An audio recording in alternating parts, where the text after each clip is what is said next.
kapal.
Coba Ais, coba yang bagian awal sebelum pemutaran video tadi, yang materinya sekilas. Yang lain tolong diperhatikan ya.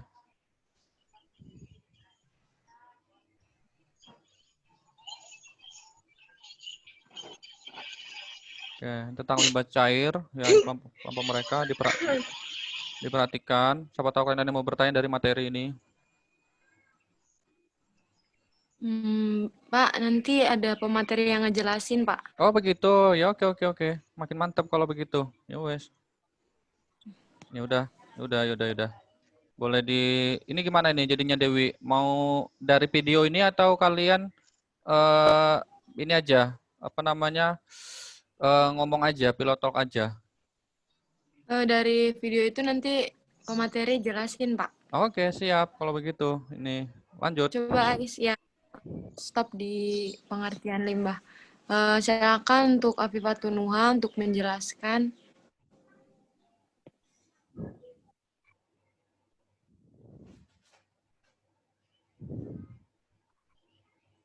Nuha. Pemateri pertama dibacakan oleh Mbak Nuha. Mbak Nuhanya kayaknya keluar deh. Ya udah, coba yang lain dulu. Udah masuk. Udah. Mbak Nuha masuk tuh. Ya. Yang pertama yaitu pengertian limbah cair. Limbah cair adalah air yang dibuang yang berasal dari rumah tangga, industri, maupun tempat-tempat umum lainnya yang mengandung bahan-bahan atau zat-zat berbahaya bagi kesehatan manusia, serta mengganggu lingkungan hidup.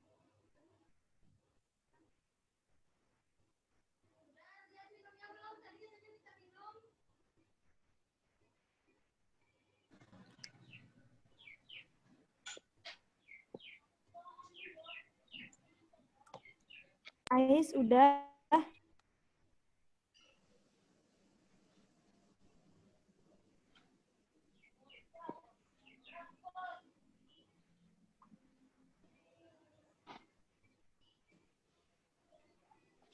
Lanjut ke klasifikasi limbah cair.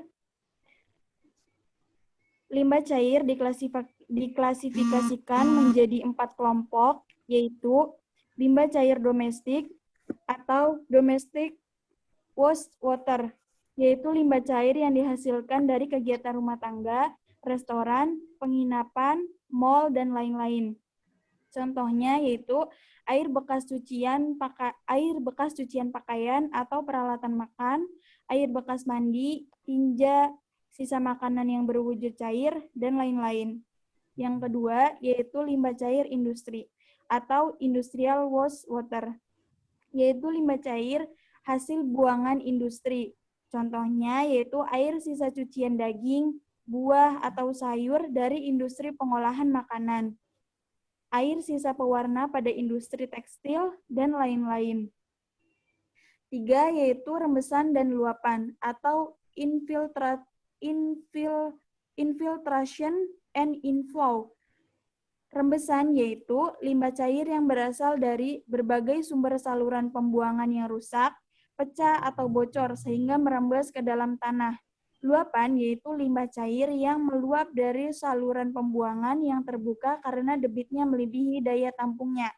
Contohnya yaitu air buangan dari talang atap, AC, tempat parkir, halaman, bangunan industri atau perdagangan, pertanian dan perkebunan, dan lain-lain.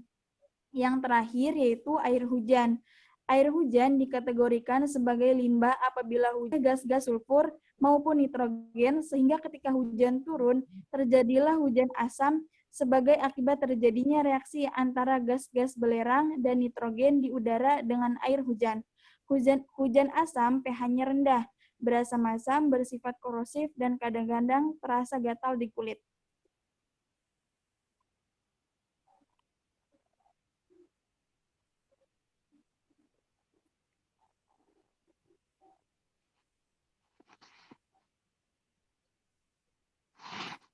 Saya kembalikan ke moderator.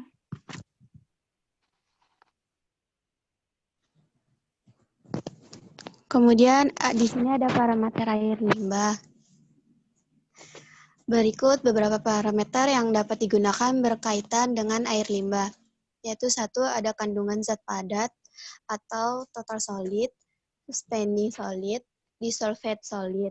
Kemudian yang kedua kandungan zat organik, yang ketiga kandungan zat anorganik, misalnya seperti fosfor, timbal, kadmium, dan magnesium. Yang keempat, ada kandungan gas, misalnya seperti oksigen, nitrogen, karbon dioksida. Kemudian yang kelima, ada kandungan bakteri, misalnya E. coli. Kemudian ada kandungan pH dan suhu. Berikut beberapa parameter yang digunakan untuk mengukur kandungan oksigen dalam air limbah, yaitu yang pertama ada chemical oxygen demand, yaitu jumlah oksigen yang dibutuhkan untuk mengoksidasi bahan-bahan organik yang terdapat di dalam air secara sempurna. Yang kedua, ada biochemical oxygen demand, yaitu jumlah oksigen yang dibutuhkan oleh bakteri untuk melakukan proses dekomposisi aerobik terhadap bahan organik dari larutan di bawah kondisi suhu tertentu atau umumnya 20 derajat Celcius dan waktu tertentu pada umumnya 5 hari. Hasil pengukuran BOD dinyatakan dalam mgl. Kebutuhan BOD bervariasi antara 100 sampai 300 mgl. Apabila hasil pengukuran menunjukkan angka lebih dari 300 mgl, BOD dikatakan kuat. Sedangkan bila kurang dari 100 mgl disebut lemah. Baik, saya serahkan kepada moderator.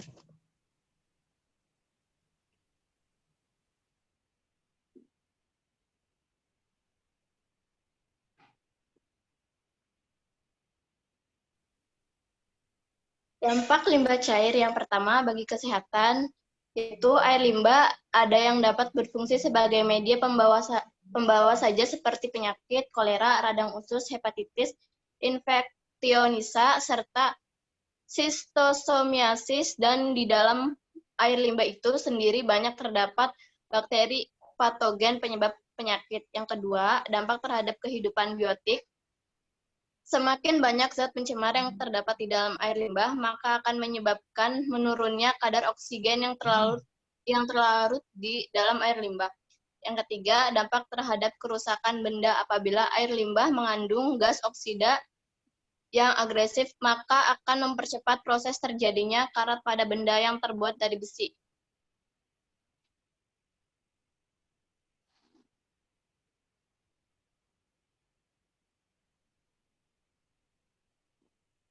Next, Ais.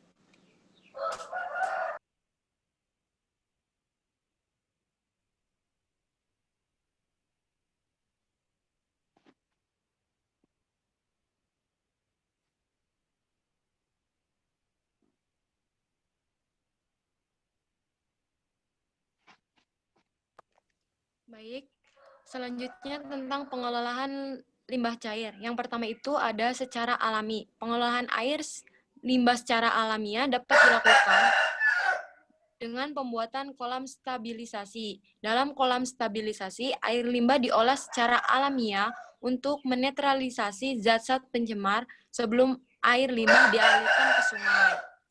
Biasanya kolam stabilisasi yang umum digunakan itu seperti kolam anaerobik, kolam fakultatif, dan kolam maturasi.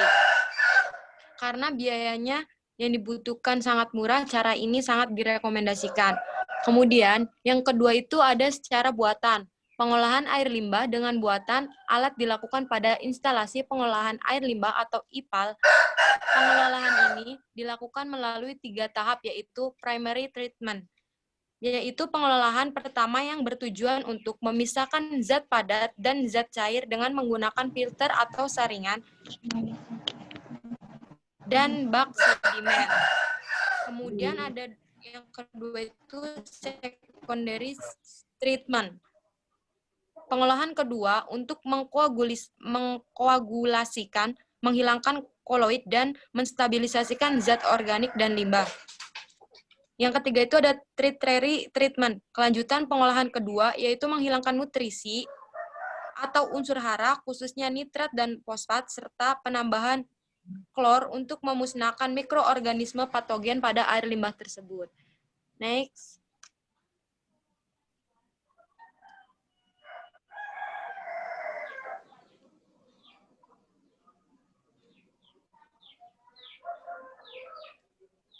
Nah, di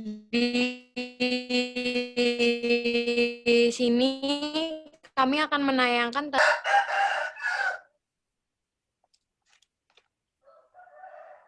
ini contohnya pengolahan limbah cair kantin.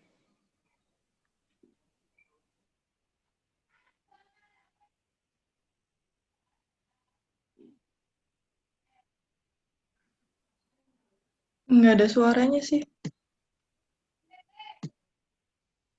Apa? Lagi belajar.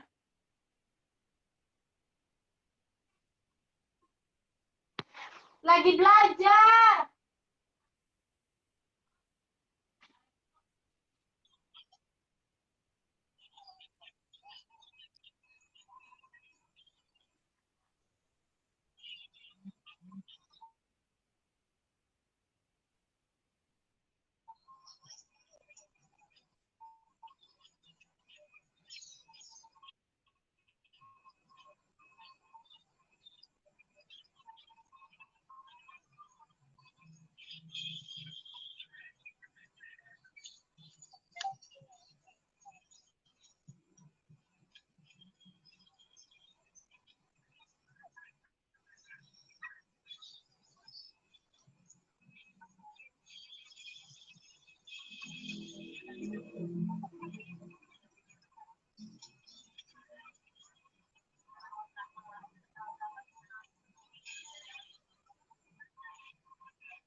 Demikian presentasi dari kelompok kami. Ada yang mau ditanyakan?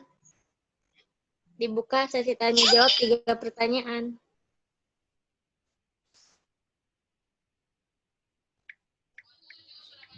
Ayo silakan yang mau bertanya. Bagus nih videonya yang tentang pengolahan limbah cairnya juga bagus tuh. Pengolahan limbah cair kantin. Nanti tambahannya dari saya yang untuk itunya. Silakan.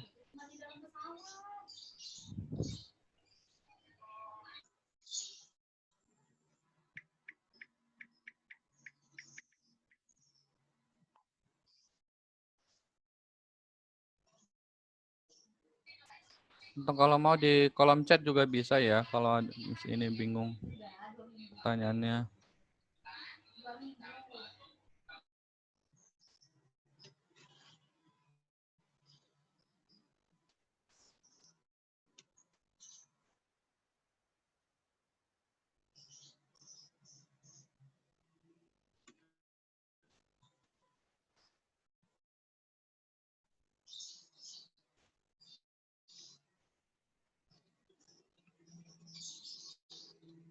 Apakah ada yang mau bertanya? Bisa di kolom chat ya.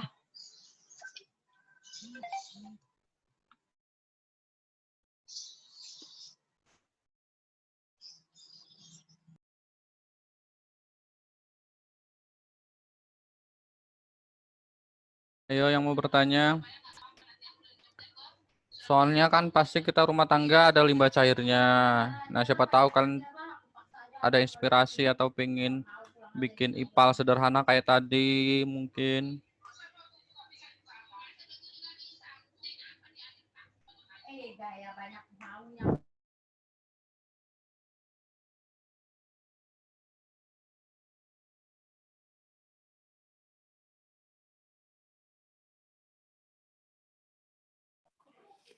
Pak, kalau limbah rumah tangga terus diolah di kayak praktek kemarin tuh bisa nggak ya?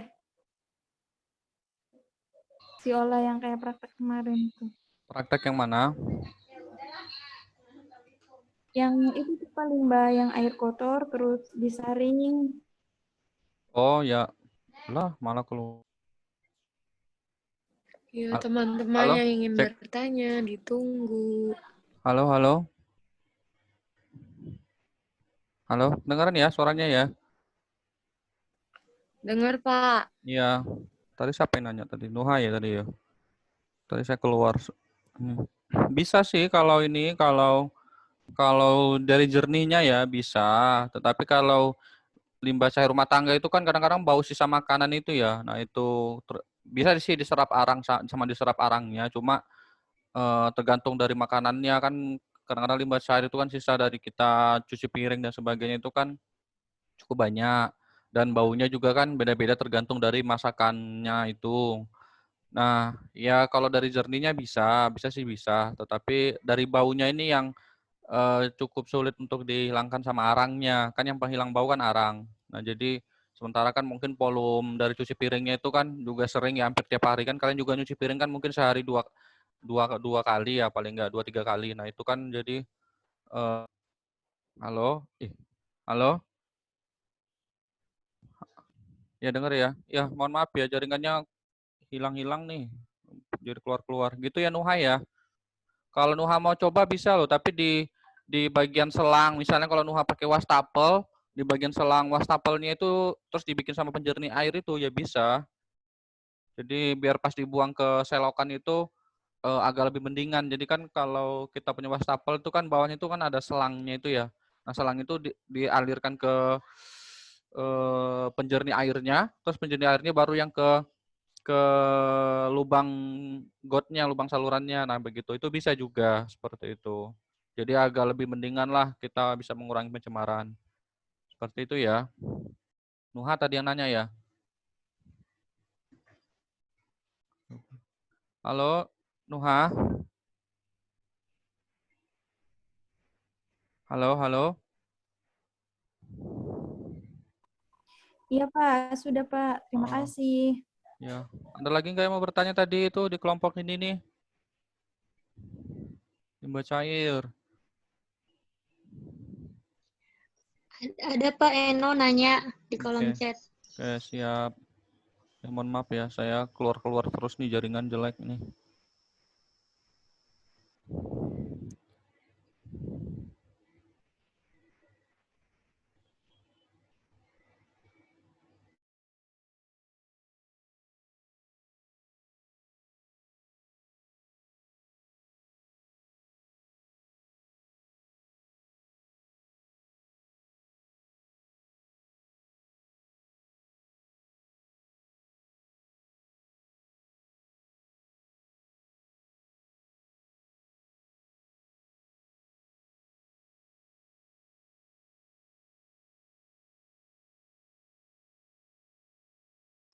Ada yang mau bertanya lagi? Dua pertanyaan lagi. Penanya lagi. Kalau ada yang mau bertanya bisa di kolom chat, bisa langsung ya.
Oke, itu ada pertanyaan lagi ya dari Siti Roheni ya.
Sisa satu penanya lagi ya.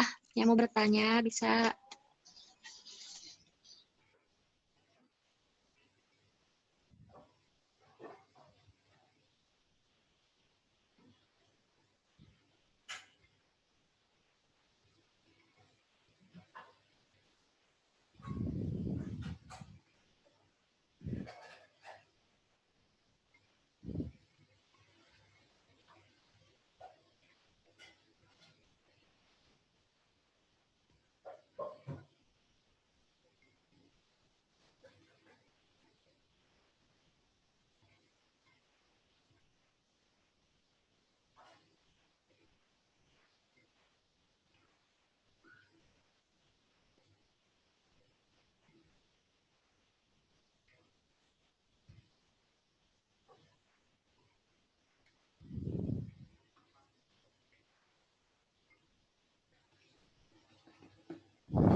Oke. Sambil nunggu yang lain saya punya tebak-tebakan ya. Itu ada Endang Ayu juga itu. Minuman apa yang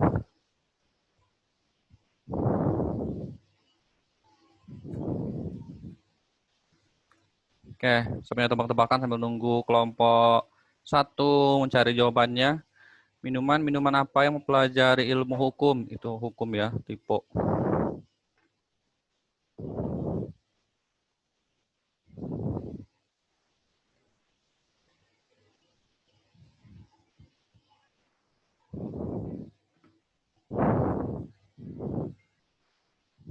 Ada yang tahu? Mana Jihan nih? Jihan. Pak. Biasanya kamu tahu. Minuman apa yang pelajari ilmu hukum?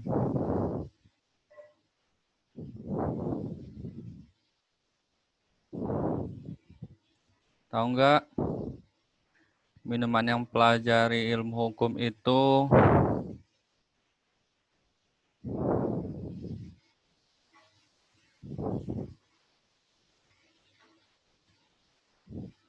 jus advokat.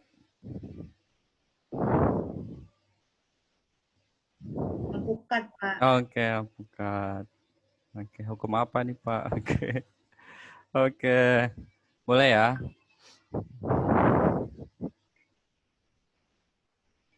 Hoki jelly drink bukan sih, Pak? Bukan.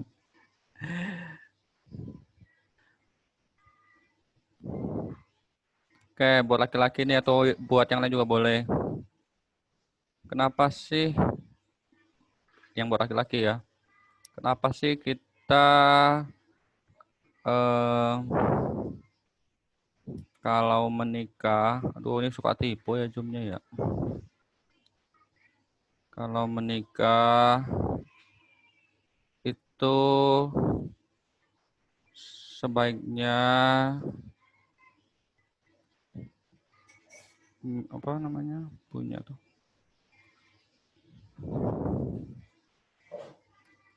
Bentar.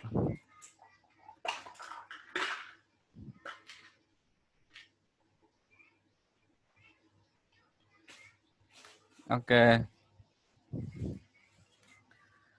Kenapa sih kalau kita menikah ya atau pacaran itu sebaiknya atau punya atau miliki perempuan cuma satu aja? Ini buat laki-laki, tapi buat perempuan juga boleh.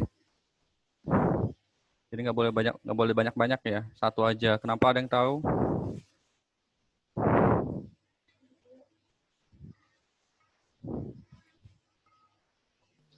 Biar nggak pusing, Pak. Biar nggak pusing, betul. Tapi selama ini Windows gimana? Lebih dari satu? Masih satu, Pak. Masih satu. Oke, masih berarti Satu ada. aja Pak untuk setia. Masih satu, berarti ada kemungkinan ya kalau masih satu ya. Oke, oke. Kenapa, ada yang tahu? Yang cewek-cewek, yang cewek-cewek juga boleh jawab. Bobby? Bobby kayaknya ini di mana-mana ini, kayaknya ini kelihatan nih. Karena cewek satu aja ribet, Pak. Apalagi banyak. Iya, oh itu kayaknya ngerasa ya, enggak. Kenapa kalau cewek itu cuma satu? Karena kalau 4 namanya bukan perempuan, tapi perempatan.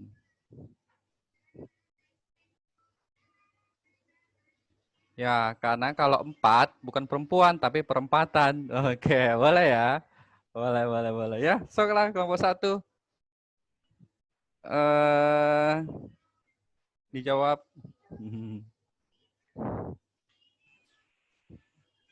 Dari kelompok 1 mau menjawab pertanyaan dari Enda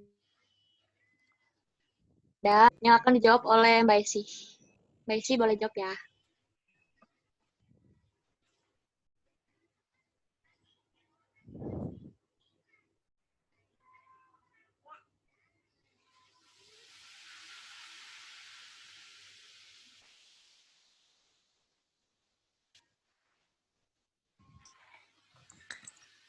Tadi pertanyaannya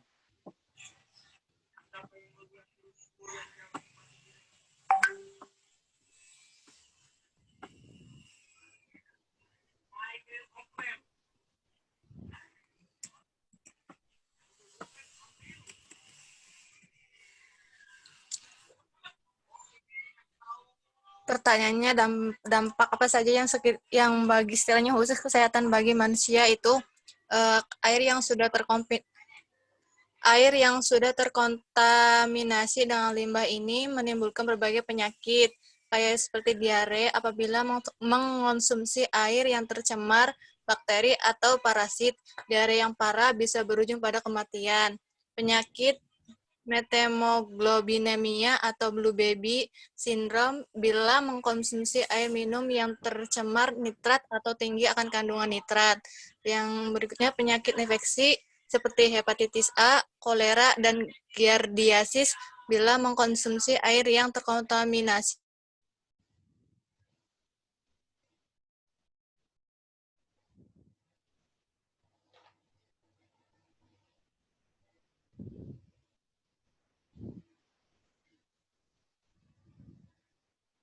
Penyakit dalam jangka panjang. Gunanya mengurangi atau bahkan menghilangkan ancaman bahaya dari limbah, diperlukan pengolahan limbah yang baik dan kesadaran untuk menjaga kesehatan lingkungan. Terima kasih. Gimana, Endang?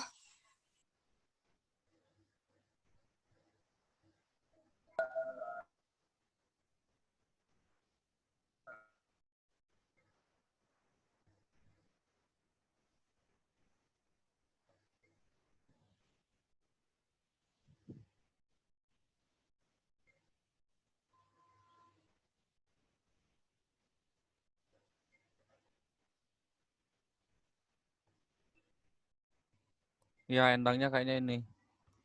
Gitu Endang. Gimana, Endang?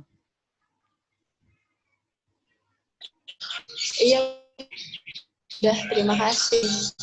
Ya, yo, yang lainnya.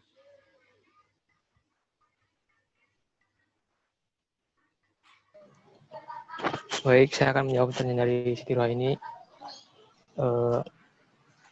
Apakah makanan sisa bisa dijadikan kompos atau tidak? Jawabannya bisa. Apalagi kalau ada sayur-sayuran di dalam itu, ada daging.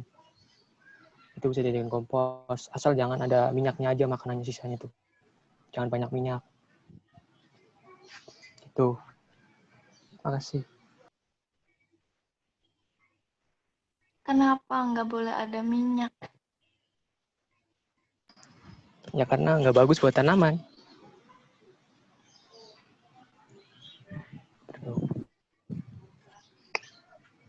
Nanti tanamannya bisa mati coy kalau ada minyaknya. Oke, makasih Awandi. Oke.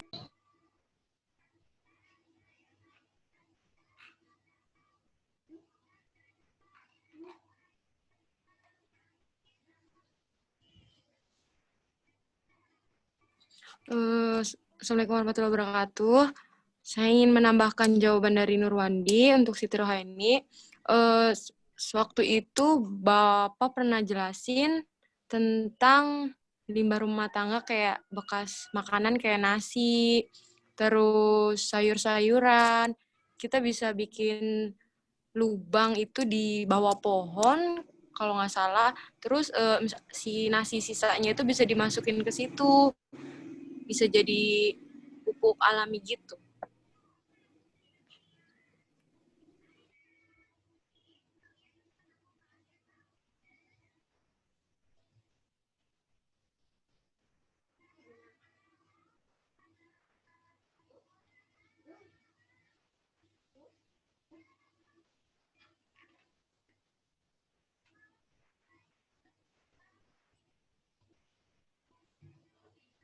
Oke, ada lagi. Tadi yang pertanyaannya siapa tadi ya? Itu udah belum ya?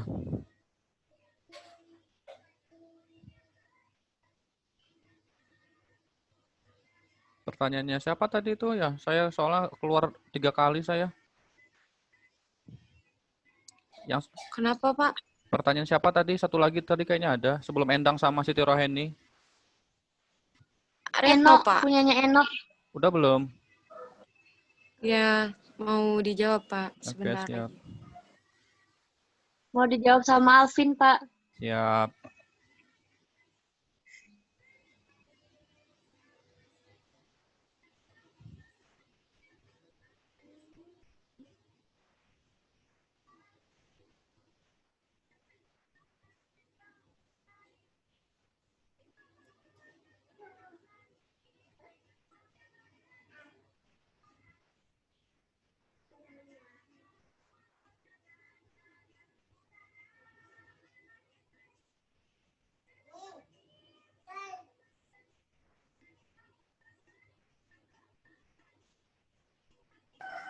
cek ada Alvin nggak ya?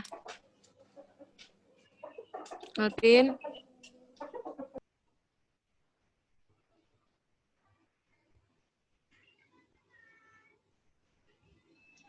Alvinnya keluar. Kalau Alvinnya keluar dibaca sama Mbak Nuha aja ya jawabannya.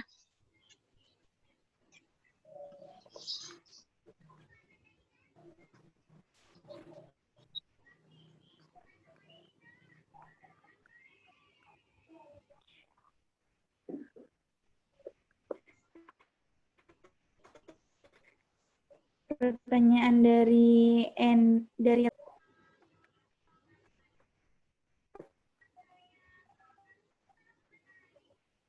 pengolahan alamnya itu melalui kolam stabilisasi. Di kolam stabilisasi itu ada kolam anaerobik, kolam fakultatif, dan kolam maturasi. Di kolam-kolam tersebut itu ada proses apa saja? Nah, kolam anaerobik digunakan untuk pengolahan air buangan dengan kadar organik tinggi dan padatan yang tinggi. Kolam ini sangat menguntungkan untuk pengolahan bahan buangan kuat yang mempunyai kandungan bahan padat yang tinggi. Mekanisme pengolahan air limbah secara anaerobik yaitu bahan anaerobik kompleks, kemudian bakteri penghasil asam, kemudian lanjut ke asam organik plus senyawa lain tingkat menengah plus sel bakteri plus CO2 dan HO2, lanjut bakteri penghasil metan, dan CH4 plus CO2 plus sel bakteri. Pada pengolahan kolam anaerobik, yaitu kolam anaerobik menghilangkan zat organik secara sedimentasi dan pencemaran anaerobik. Kolam ini didesain untuk BOD BOD dari 100 sampai 400 gram meter per kubik per hari. Bila temperatur lebih tinggi, maka pembebanan lebih besar. Waktu detensi 1 sampai 2 hari. Body removal 80% untuk daerah tropis dan 60% untuk daerah lain. Proses ini membentuk gas H2S dan CH4 yang akan menghilang ke atmosfer dan zat hara terlarut meninggalkan lumpur.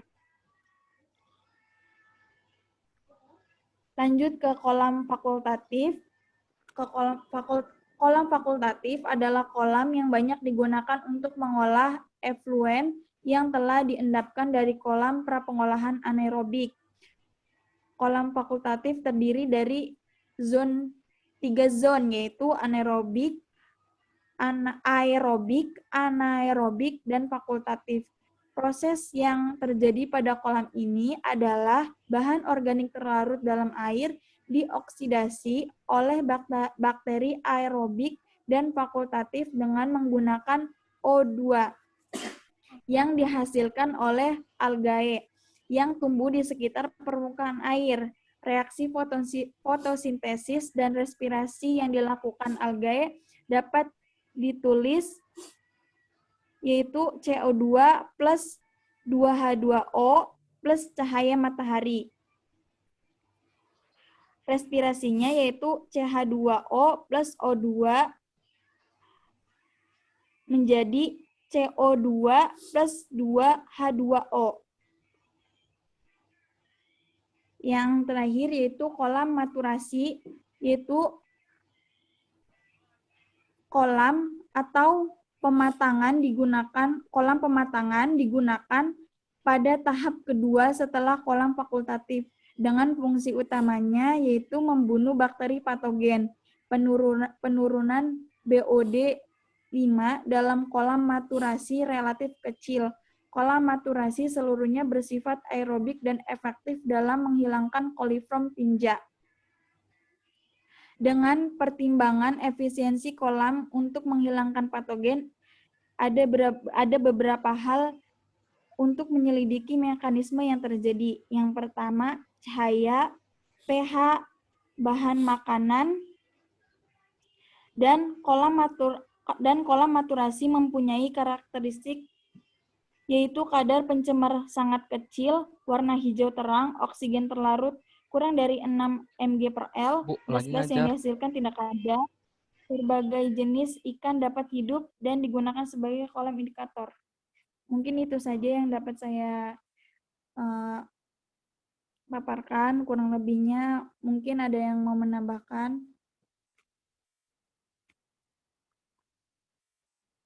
Oke, saya tambahin ya. Yang pertama tadi, yang pertanyaannya siapa tadi itu? Retno. Retno tadi yang dijelaskan Nuha nanti bisa ditambahin di grup, dikirim ke grup ya, jadi biar lebih jelas ya. Kalau ada baca dari artikelnya. Tadi pertanyaannya Retno apa ya? Saya soalnya 3 kali keluar. Yang saya lihat sini sih Siti Roheni sama Endang. Yang Siti Roheni, apakah cucian piring bisa dijadikan kompos atau tidak buat tanaman? Kalau airnya, ya, kalau air cucian piringnya itu sangat tidak disarankan buat kompos ya. Kenapa? Karena air cucian piringnya itu mengandung berbagai zat, khususnya deterjen, ya, deterjen dari sabunnya itu. Nah, deterjen ini kandungannya adalah apa namanya? Salah satunya itu adalah natrium hidroksida (NaOH). Ya, jadi dia itu bersifat basa. NaOH kan waktu kimia kalian dulu itu termasuk basa kuat ya. Nah, zat-zatnya ini selain yang lain-lain ya, selain ada parfum atau pewangi di dalam air sabun colek atau deterjen cucian piring kalian. Nah, itu salah satu tadi adalah NaOH, natrium hidroksida. Nah, itu apa ya, kalau dibuat ke tanah itu bisa bikin cacing mati. Jadi unsur haranya itu akan berkurang. Ya, kemudian cacing-cacing juga bisa mati. Makanya tadi itu sangat tidak disarankan kalau air limbah cucian piring. Ya, limbah cucian piring itu jadikan pupuk kompos. Nah, kalau yang tadi yang kata Dewi yang sisa-sisa makanan, nah sisa-sisa makanan itu banyak cara ya. Ada komposter, ada takakura, ya atau biopori dan sebagainya. Komposter itu ya kalau kalian punya ember atau punya apa, bawahnya itu dikasih kayak apa namanya alas misalnya dari seng atau dari apa. Nah, sampahnya itu dibiarkan aja ditaruh ke dalam itu. Nanti air yang membusuk itu biar turun ke bawah. Jadi embernya itu dibikin kayak keran begitu. Itu air yang keluar itu namanya air lindi. Saya pernah kasih tahu kalian air lindi itu apa. Nah, itu bisa itu komposter atau takakura. Kalau takakura bedanya pakai keranjang. Bedanya kalau takakura itu pakai keranjang. Yaitu tapi hampir sama. Kalau takakura itu alasnya pakai keset misalnya. Jadi keranjang yang dari plastik itu tahu ya, keranjang belanjaan yang dari plastik. Nah, itu bawahnya dikasih keset, kemudian ya udah dikasih sayur-sayuran. Nah, cuma yang bikin beda adalah terus kanan kirinya itu dikasih kayak kardus gitu. Jadi biar udara juga nggak masuk. Ya, jadi biar udara juga nggak masuk. Jadi ini keranjang. Bawahnya keset, kanan kirinya itu kardus. Ya, tahu ya, kardus. Nah, jadi ditutupin, terus ditutup lagi. Nah, itu juga bisa seperti itu. Kalau yang tadi dijelaskan Dewi itu namanya biopori. Biopori itu jadi kalau pasti kan di rumah kalian itu rata-rata punya pohon ya. Punya pohon mangga paling enggak ya pasti adalah kalau Indramayu di rumah kalian. Nah, itu gampang. Di sekitar pohonnya itu kalian bikin lubang aja, terus lubangnya itu tapi biar nggak ambles, kalau hujan begini biar nggak ambles, biar nggak ketutup, ya di atasnya itu dikasih kayak mungkin pipa atau apa lah, jadi biar yang atasnya itu biar nggak ambles gitu, biar nggak ambles. Ya, jadi buat penahan yang di bagian atasnya aja, nggak perlu sampai bawah. Jadi atasnya, sebentar ya, soalnya ada yang bersuara ini. Ya, itu jadi nah nanti pas atasnya kurang lebih sebentar ya, saya mute dulu. Oke. Nah, lubangnya biopori tadi, bagian atasnya dikasih pipa paralonnya kurang lebih segini, dimasukin ke dalam aja. Maksudnya biar atasnya itu nggak ambles ke bawah kalau kena hujan, kena air. Nah itu udah bisa dikasih sayur-sayuran bekas atau nasi bekas dan sebagainya. Nah kalau mau biar cepet E4-nya, E4 itu biar mempercepatnya, gampang kalian bisa pakai nasi basi. Nasinya itu ditaruh di bawah kolong dulu, terus nanti ada jamurnya. Nah jamurnya itu dikasih air gula. Nah, nanti tadi kalau kalian mau bikin komposter juga sayur-sayuran ditaruh di dalam ember, ditaruh di dalam keranjang, disemprotkan aja setiap hari disemprotkan, kemudian dibalik-balik sampahnya, semprotkan lagi besoknya dibalik-balik. Nah, itu tadi dari air gula, kemudian dari atau nasi bekas kemudian ditaruh di bawah kolong sampai dia berjamur ke warna oranye begitu.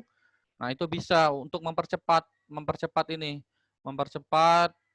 pengomposan, tapi jangan langsung disemprot ke tanaman karena panas dianya seperti itu. Jadi disemprotkannya itu ke komposnya. Jadi biar bakterinya itu bisa makan dari air gula tadi seperti itu. Itulah kurang lebih itu di YouTube banyak banget. Pasti kalian udah familiar lah, maksudnya gampang lah lihat-lihat dari YouTube hal-hal begitu seperti itu. Kemudian tadi, nah minyak tadi ya termasuk juga tadi yang dari Wandi tadi, minyak itu juga nggak boleh sama ya. Itu juga khususnya karena itu dia ada lemaknya, itu juga sama bisa membunuh cacing-cacing atau mengurangi unsur hara kalau dibuang ke tanah. Ya khususnya minyak jelantah dan sebagainya gitu ya. Kemudian endang. Apakah limbah kantin tersebut berdampak apa saja ya bagi sekitarnya khususnya kesehatan bagi manusianya? Tadi ya itu IPAL dari bagus ya, anak sekolahnya bisa nemukan atau ngasih ide tentang IPAL ya. Kantin apa namanya biasa tuh sisa cucian piring ya. Nah, itu tadi ya penyakit-penyakitnya khususnya yang melalui waterborne disease ya. Jadi kan kalau kantin tuh biasanya apa? Tergantung kantinnya ya. Mungkin kalau kantin kalian dulu ada baksonya, berarti kan sisa cucian bakso, sisa cucian mie ayam atau sisa apa ya? Mungkin makan nasi rames dan sebagainya. Nah, kebanyakan adalah penyakit-penyakit yang waterborne disease kayak tadi hepatitis. Biasanya itu kan kalau kantin dan sebagainya itu kan tadi ya sama ya, hampir sama.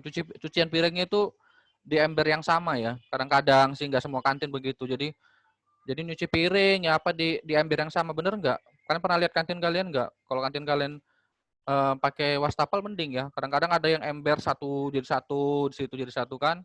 Nah itu yang kadang-kadang terpapar risiko hepatitis, kemudian apa namanya diare, kemudian disentri, kolera, kemudian giardiasis tadi. Nah itu jadi kebanyakan karena yang bersumber dari air tadi karena terkontaminasi dari air cucian piring yang tidak diganti dan sebagainya.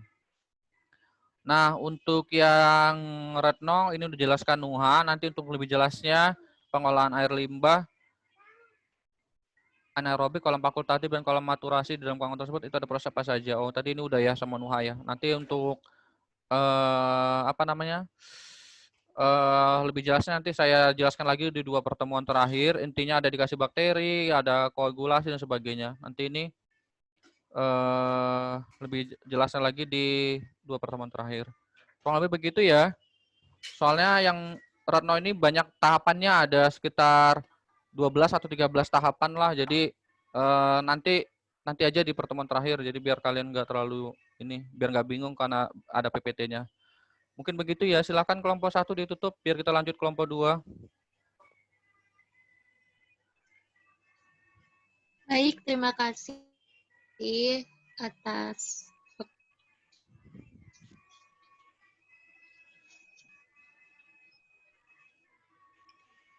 Ya, sudah. atas waktunya. Sekurang lebihnya kami mohon maaf. Wassalamualaikum warahmatullahi wabarakatuh. Waalaikumsalam Waalaikumsalam warahmatullahi wabarakatuh. Ya, sip. Mantap ya kelompok 1. Videonya bagus.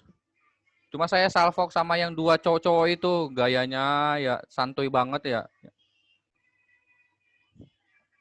Oke. Berikutnya kelompok 2.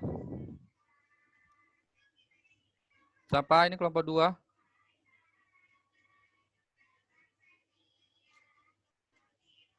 Kelompoknya siapa? Assalamualaikum. Oke, siap. Teman-teman udah siap belum yang lainnya? Boleh dimulai sekarang ya, Pak? Boleh, boleh. Assalamualaikum warahmatullahi wabarakatuh. Saya moderator dari kelompok 2 tentang jamban. Sebelumnya ini mau memutar video terlebih dahulu.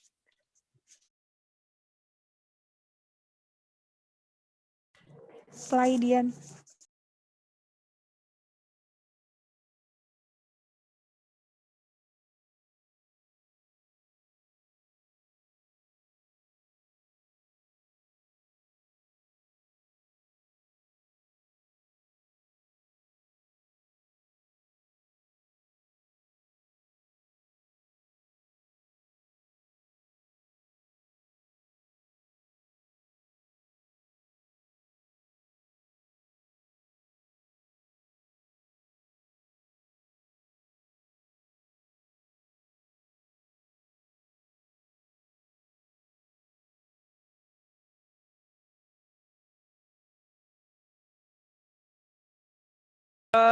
Kreatif ya. Tapi tolong di ini kan ya, sama kayak kelompok 1 tadi ya, tolong dijelaskan masing-masing ya. Jadi sambil di pause dijelaskan. Bapak suaranya putus-putus. Oh, putus-putus. Cek. Halo. Udah, sekarang udah. Ya. Ini siapa Dian ya? Yan, tolong Yan sambil di pelan-pelan. Terus ini sama kayak kelompok 1 kan mau dijelaskan lagi kan? Iya, Pak. Oke, siap. Yang terakhir bagus tuh.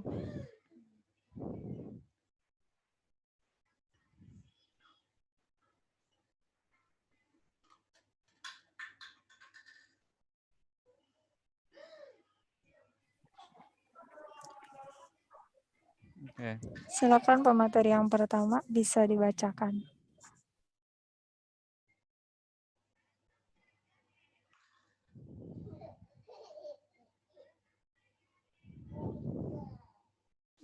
Halo. Ini siapa? Si ini Mutiara dan Intan ta? Intan. Ya, Intan. Aku dulu tah. Iya, Intan boleh. Oh ya udah. Oke, ini sudah banget. Di Zoom aja diklik pakai HP biasa kan? Udah. Sanitasi lingkungan menurut WHO adalah usaha pengendalian dari semua faktor-faktor fisik manusia yang menimbulkan hal-hal yang telah mengikat bagi perkembangan fisik, kesehatan, dan daya tahan tubuh.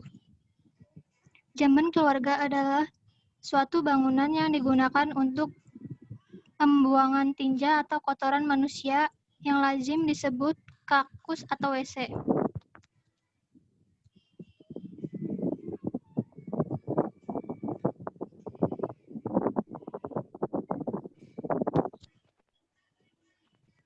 Syarat-syarat jamban sehat: tidak mengotori permukaan tanah di sekeliling jamban keluarga, tidak mencemari sumber air 10 meter dari lubang penampungan, lalu tidak mengotori air permukaan di sekitarnya, tidak mengotori air tanah, tidak dapat terjangkau oleh serangga terutama lalat, kecoa, dan binatang lainnya, tidak menimbulkan bau, mudah digunakan dan dibersihkan, sederhana desainnya, murah, dan dapat diterima oleh pemakainya. Oke, next pemateri yang selanjutnya. Jenis-jenis jamban. Yang ke-1, jenis jamban leher angsa. Jamban ini perlu air untuk menggelontor kotoran. Air yang terdapat pada leher angsa adalah untuk menghindarkan bau dan mencegah masuknya lalat dan kecoa. Video suaranya putus-putus. Yang kedua, suaranya. Coba. Yang pertama, jamban leher angsa. Oke. Yang kedua, jamban plengsengan. Yang ketiga, jamban cemplung. Jamban leher angsa ini perlu air untuk menggelontor kotoran. Air yang terdapat pada leher angsa adalah untuk menghindarkan bau dan mencegah masuknya lalat dan kecoa. Yang kedua, jamban cemplung. Jamban cemplung itu tidak memerlukan air untuk menggelontor kotoran, untuk mengurangi bau serta agar lalat dan kecoa tidak masuk.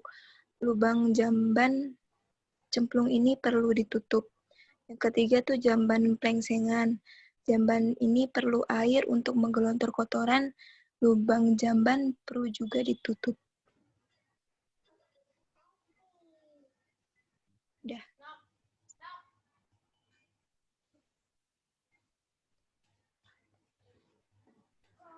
Dampak jamban kotoran dari BAB yang dibuang sembarangan bisa menyebabkan infeksi saluran pencernaan.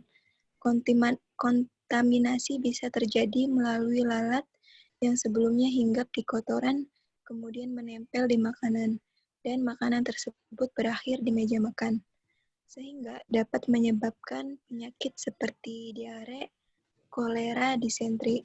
Salah satu yang menyebabkan dampak yaitu penggunaan jamban cemplung. Terima kasih.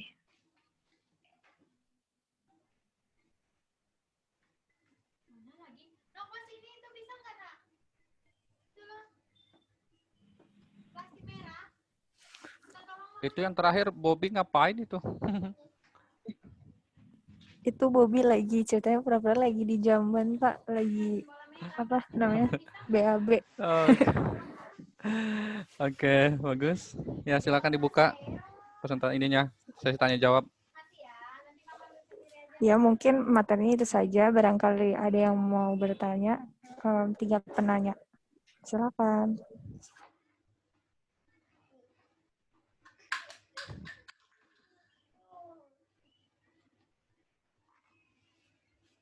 Ini nanti tolong kelompok 2 file videonya dikirim ke grup ya. Maksudnya bukan yang YouTube. Soalnya bagus nih tentang zaman sehat pesannya.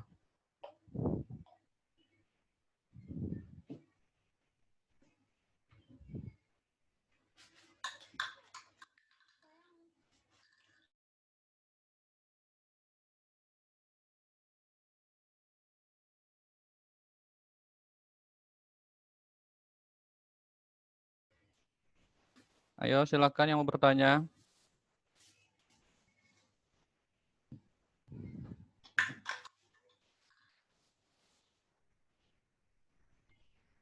Oke, kalau enggak saya mendahului ya. Nanti kan kalau lulus kan kalian salah satunya itu adalah sebagai penyuluh dan promotor kesehatan di masyarakat. Ya, kita tahu sendiri Indramayu itu termasuk salah satu daerah yang belum banyak ODP. ODP itu belum banyak, maksudnya belum bebas dari BAB sembarangan. Salah satunya itu adalah karena masih belum adanya fasilitas jamban, dan yang paling ini tuh adalah karena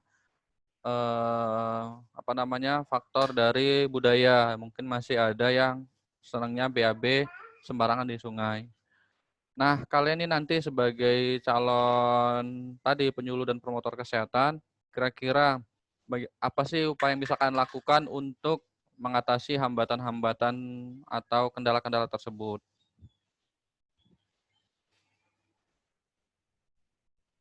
Oke, bisa ya. Suaranya jelas ya, nggak putus-putus ya. Oke.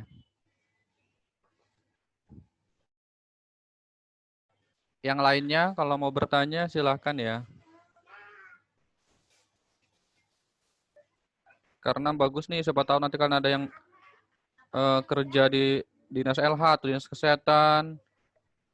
Siapa tahu kan ada yang mengabdi di Indramayu, ya. Indramayu tadi saya bilang termasuk yang masih banyak BAB sembarangan dan belum tersedianya jamban. Yuk silakan nih, bagus nih kelompok ini nih.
Ayo yang mau bertanya siapa?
Ada lagi yang mau bertanya?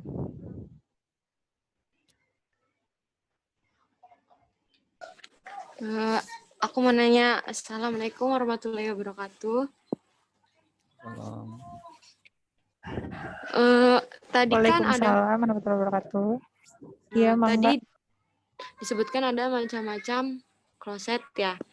Ada yang duduk, terus ada yang leher angsa. Menurut kalian tuh mana sih yang paling aman digunakan itu? Contohnya kayak yang model WC duduk itu kan kita kayak kan dipakai tuh. Misalnya di dalam rumah itu ada 3 orang Mbak, dipakai kan. suaranya putus-putus. Oke, di kolom chat aja ya. Baik.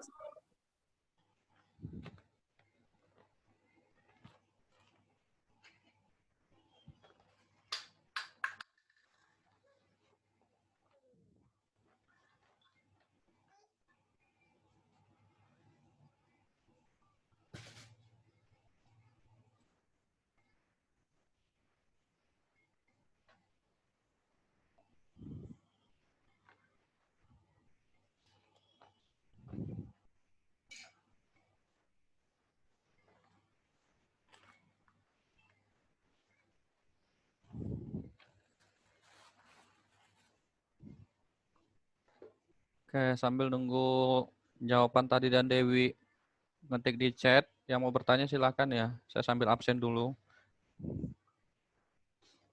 Esi, tadi ada ya. Tanggal 17. Wandi ada.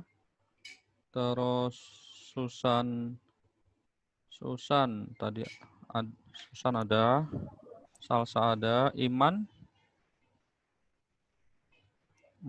Ada, Pak. Siap. Ada, Pak. Ya, Iman ada, Windu ada, Jihan ada, Ita ada, Sriatun ada, Nanda.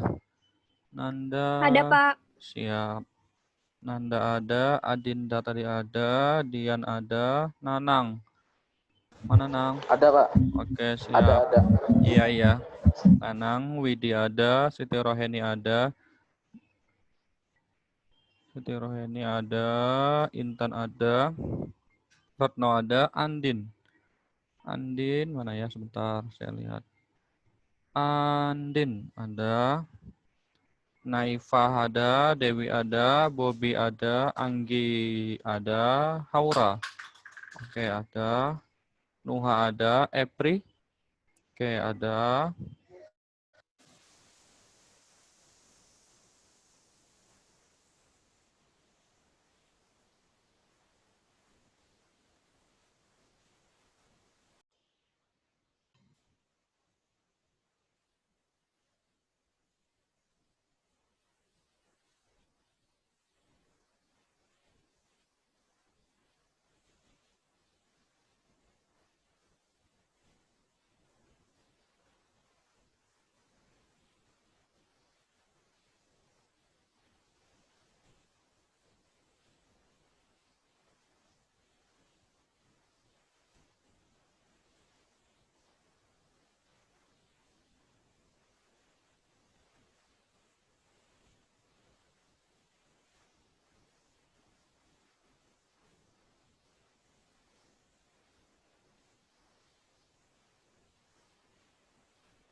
Nggak ada suara, Pak.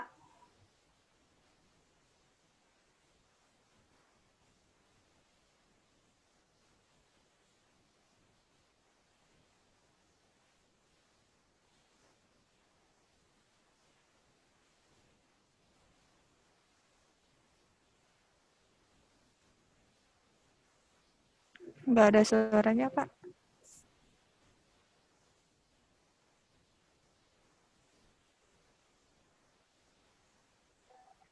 Baik, terima kasih Mbak Dewi atas pertanyaannya. Mohon menunggu ya untuk jawabannya.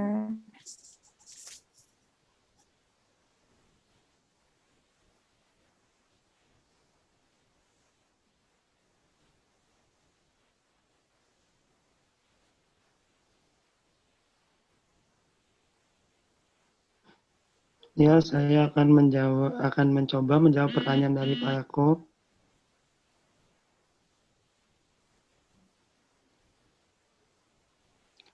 Ya, jika saya menjadi seorang promotif di masa depan, untuk ya yang pertama itu saya mengajak masyarakat tersebut tidak mudah untuk mengajak seseorang tersebut untuk merubah dan perilaku hidup sehat seperti tidak BAB sembarangan.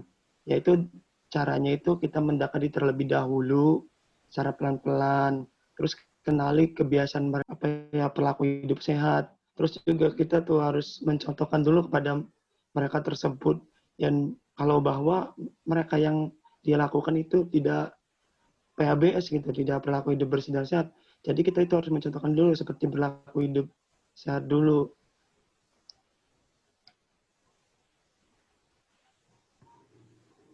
Udah apa? Kedengaran nggak?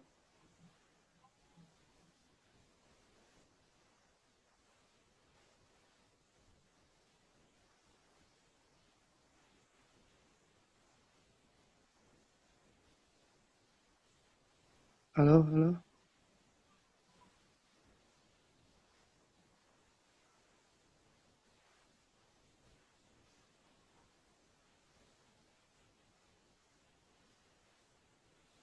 Iya, Bob, kedengeran. Lanjutin aja.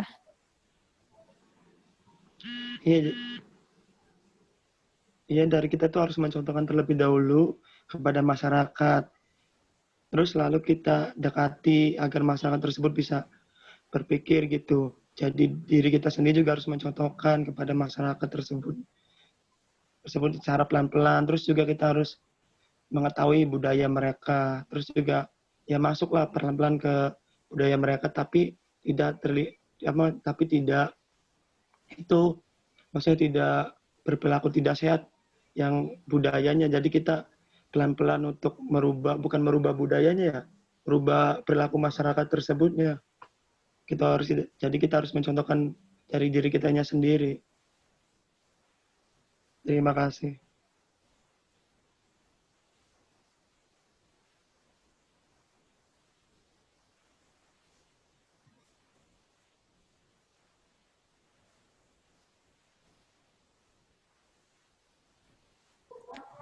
Udah, Bob. Udah, San. Oke, terima kasih. Pak Eko, itu jawaban dari Bobi. Bagaimana?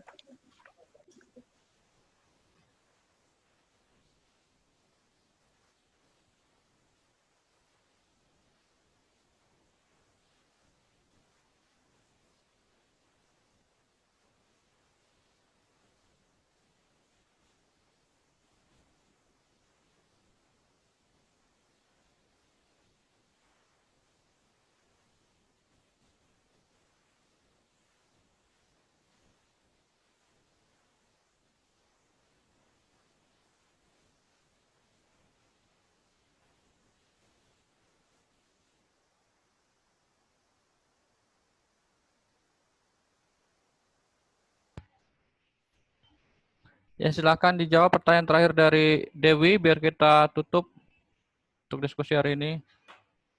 Tentang apa tadi ya? Saya udah hilang lagi chatnya.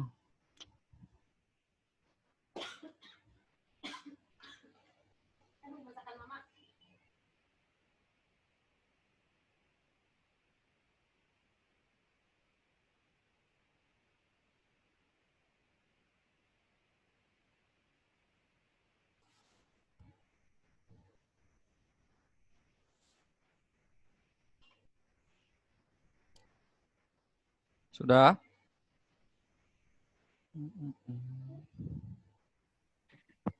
Sebentar, Pak.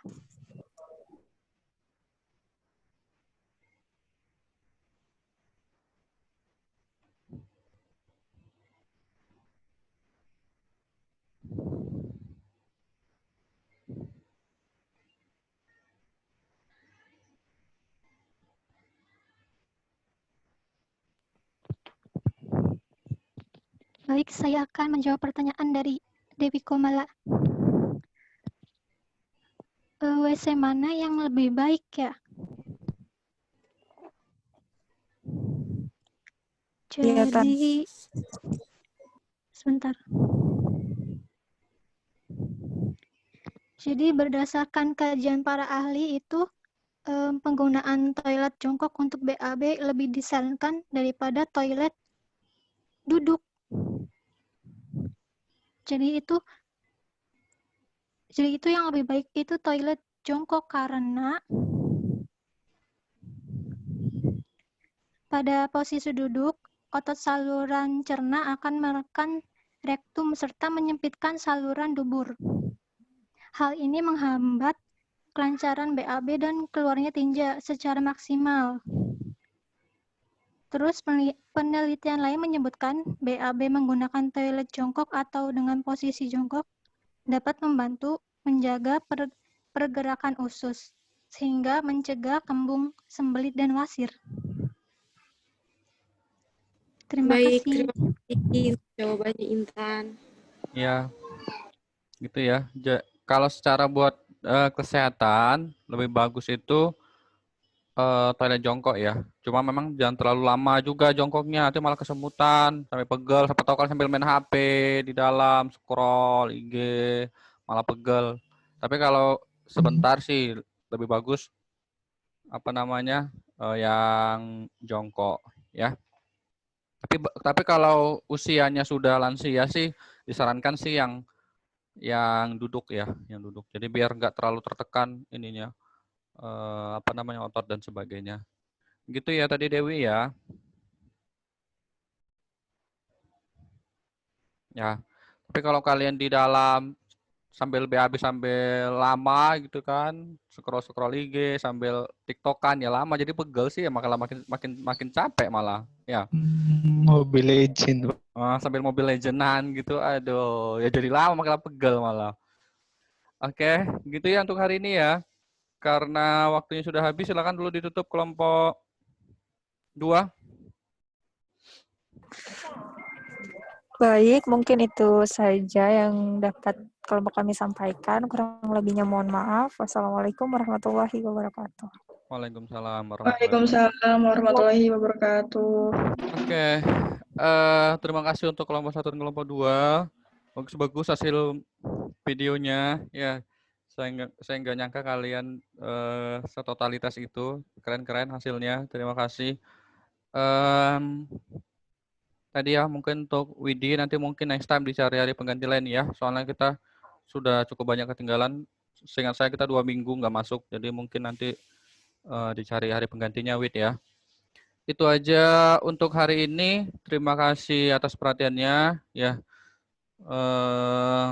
Selamat istirahat ya, jaga selalu kesehatan. Terima kasih. Sebelum kita akhiri dulu dengan berdoa biar diberikan keberkahan. Berdoa mulai.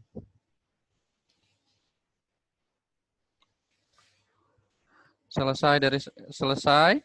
Demikian untuk hari ini. Terima kasih. Berarti hari ini kita ada 2 pertemuan ya. Jadi tadi topiknya jamban dan limbah cair. Mudah-mudahan bermanfaat.